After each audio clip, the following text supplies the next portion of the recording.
There are a lot of ways to do analysis within GEMS. We've seen already in some of the other videos, we've seen Jupyter, people who program in R can use RStudio. Sometimes you want to actually have a desktop environment where you actually want to use some visualization software.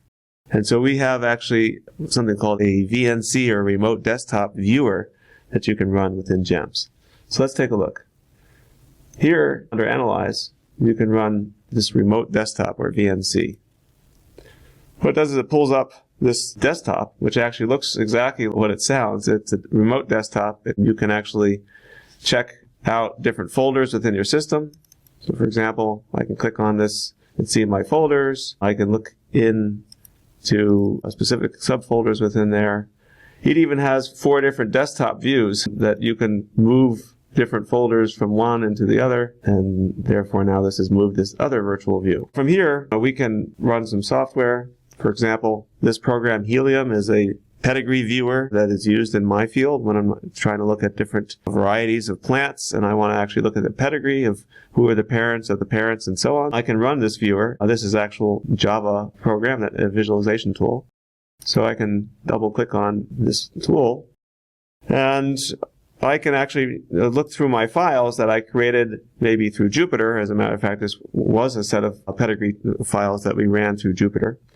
And I can try to search for those files. So if I'm going to go up one level from the desktop, in my example 1 directory, these are different files from our pedigree visualization tool. Here is a file. It's just a text file. It says who are the parents of the parents of the parents and all that stuff. Nothing much in this file. But with this viewer, I can now see exactly the full pedigree all the way up the tree to different ones, the parents of those and the parents of those parents and so on.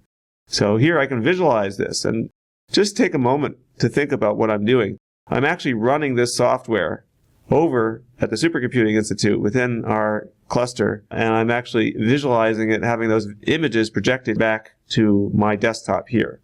And so I'm actually running this remotely, and that's a pretty cool tool. If it turns out that you left something and you said, oh no, I've got to do something, oh shoot, I have to actually go into work. So what you could do is you can actually just hit this little X, and that sets it off. I can shut down my machine, and later I can log back into GEMS.